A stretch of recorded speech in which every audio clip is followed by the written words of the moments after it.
మీరు పెంచి పోషిస్తున్న స్లాటర్ హౌస్లు.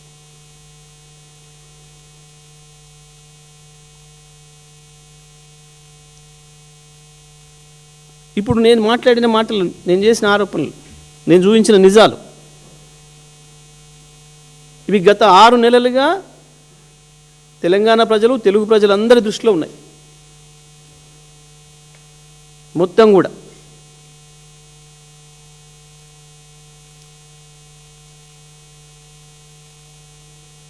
ప్రతి మంత్రి భాగవతం ప్రజలు చర్చ చేసుకుంటున్నారు. జిల్లా స్థాయిలో వాళ్ళు ఉన్నారు, జిల్లా స్థాయిలో, రాష్ట్ర స్థాయిలో, రాష్ట్ర స్థాయిలో మీ అన్ని భాగవతాలు.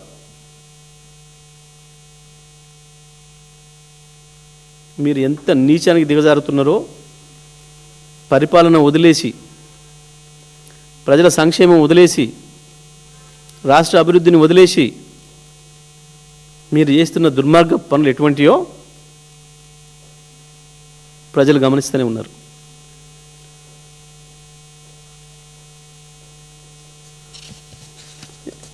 ఒక ఆయనకి ఇంకొక ఆయన కితాబ్ ఇస్తాడు. నిజమే, ఇవాళ ఈ 2 కథనాలను చూస్తే ఏమర్థమవుతుంది తెలంగాణ ప్రజలకి, తెలుగు ప్రజలందరికీ? 2 కథనాలు కూడా ముఖ్యమంత్రి మొన్న 1వ తారీఖు నాడు పోయి ఎవరి కాళ్ళు ముక్కొచ్చిండో అక్కడనే వచ్చినాయి.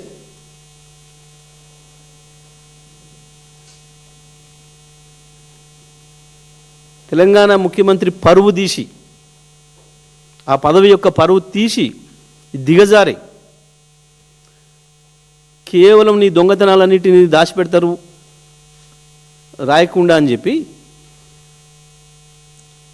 నీ బాస్ ఆర్డర్ల మేరకు పోయి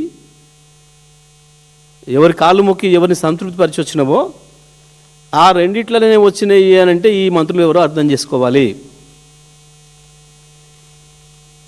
ఉన్నాయి మంత్రులు, పైకి ఏం మాట్లాడినా పక్కన చెప్తున్నారు ఇదంతా ముఖ్యమైన ఆఫీస్ నుంచి వచ్చింది మాకు ఎరికే, ఇదంతా ముఖ్యమైన ఆఫీస్ కుట్రే మాకు ఎరికే అని మాట్లాడుతున్నారు చాలా స్పష్టంగా.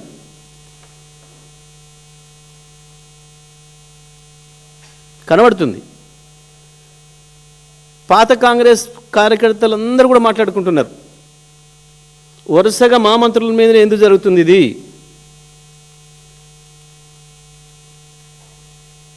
శ్రీధర్ బాబు పాత కాంగ్రెస్, పొన్నం ప్రభాకర్ పాత Congress,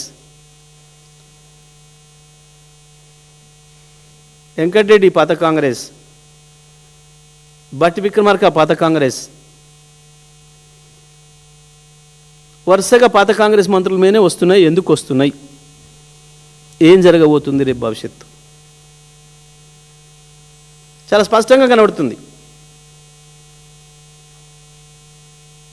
Revanth Reddy to Modi via Babu, via Babu. ఇలా ఖమ్మంలో కనబడ్డది నీ భాగవతం. చాలా స్పష్టంగా తెలుగుదేశం జెండాలు పెట్టుకొని నీ కాంగ్రెస్ సభలో ఏమని విజ్ఞప్తి చేస్తాడు? తెలుగుదేశంని ఖతం చేసిన కేసీఆర్ను పాత్ర పెట్టాలి. బిడ్డా రేవంత్, నీ బాబు చంద్రబాబు ఇట్నే ప్రగల్భాలు పలికి పత్తా లేకుండా పోయిండు తెలంగాణ నుంచి. తెలంగాణలో పాత్ర పెట్టిన ప్రజలు నీ బాబును, నీ పార్టీని. ఇట్లనే ప్రగల్భాలు పలికిండు.